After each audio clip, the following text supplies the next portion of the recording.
Hi, my name is Dr. Emily Spickle, podiatrist and human movement specialist. This video is all about performing a gait assessment from the posterior view. Now, when performing a gait assessment, you want to remember your 5 subphases of gait. Remember, we have initial contact, loading response, midstance, late midstance, and propulsion. When we're doing that gait assessment, you want to try and capture each of those 5 subphases, remembering the position that the foot should be in and the lower extremity alignment. We do our gait assessment on a treadmill so that it can be in a controlled environment. You want to do your gait assessment both barefoot and with the shoes on.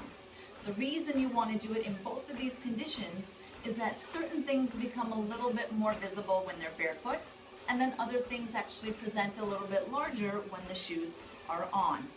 You want them to be at a comfortable walking pace, and I recommend that you record all of your gait assessments so then you can go back, do freeze frame, or actually slow the pace of the video. So we have Dog here, and he's doing a normal walking pace. We want to start with our first phase, which is initial contact. If we look at him from behind, you want to try and see that that foot is contacting the ground in an inverted subtalar joint position. So you would be watching to see that he's striking the outside of his heel during that initial contact. Now, if he is not, that means that he would be landing or striking on an unlocked and unstable foot, which would then progress or impact the rest of the gait cycle. Next phase that we're looking for is that loading response. It's a little bit difficult to capture from behind, so we're going to progress forward to midstance. Midstance, we're here when he is in that single leg stance. What we want to make sure is that he's not still loading or decelerating into the spiral during that midstance. It's a little bit easier to capture this from the anterior view, which we will be doing shortly. Next phase that we progress to is late midstance. Remember, late midstance is the point of gait that you get your peak potential energy. So this is the point of gait that you want to get your maximum stretch of that Achilles tendon, or you should have your maximum ankle dorsiflexion.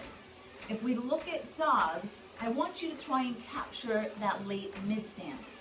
You can actually see, and you'll start to train your eye, to see that he's actually lifting his heel a little bit too early, which means that he has a limited ankle dorsiflexion and he's not achieving his peak potential energy through his gait.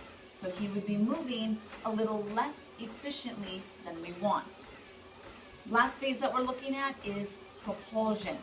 When you look at propulsion, remember that that foot needs to lock back into that inverted position, and we need a maximum dorsiflexion of that big toe joint.